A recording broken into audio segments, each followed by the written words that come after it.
জুলাই আন্দোলনে শহীদদের একটি তালিকা। ছাত্র জনতার গণ অভ্যুত্থানে বাংলাদেশ জাতীয়তাবাদী ছাত্র দলের ৪৯ জন নেতাকর্মী শাহাদাত বরণ করেছে। জাতীয়তাবাদী ছাত্র দলের ১৪২ জন নেতাকর্মী এই গণ অভ্যুত্থানে বাংলাদেশ জাতীয়তাবাদী ছাত্র দলেরই শহীদ হয়েছে। যেই প্রায় ২০০০ ছেলে যারা শহীদ হয়েছে তাদের মধ্যে প্রায় ৮০০ ছেলে আমাদের ছাত্র দলের ছেলেরা রয়েছে।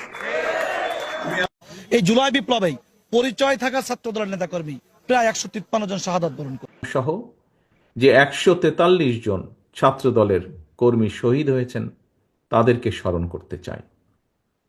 আমি একই সাথে আজকের এই ৪৬তম সে তালিকায় প্রথমে ছিল ৮৬৪ জন। পরে বেশ কিছু ভুয়া জুলাই শহীদ সরকারেরই নজরে আসে, যাদের মধ্যে অনেকেই সরকারের কাছ থেকে অর্থ সাহায্য পেয়েছিল।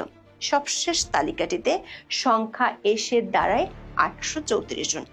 দৈনিক প্রথম আলো বলছে সেই তালিকায় আছে ৫২ জন ভুয়া শহীদের নাম, যারা জমি নিয়ে বিরোধে খুন হয়েছেন, বিদ্যুৎপৃষ্ট হয়ে মারা গেছেন। নানা দিক থেকে চমক জাগানো সরকারের তালিকাটিতে জুলাই শহীদ হিসেবে আছে পুলিশ ও ছাত্রলীগ নেতাদের নাম। প্রশ্ন হলো, যে জুলাই আন্দোলনের উপর ভর করে অধ্যাপক ইউনূসের সরকার ক্ষমতার চেয়ারে বসে আছে, সে জুলাই আন্দোলনে প্রকৃত শহীদদের তালিকা তৈরিতে সরকারের এত গাফিলতি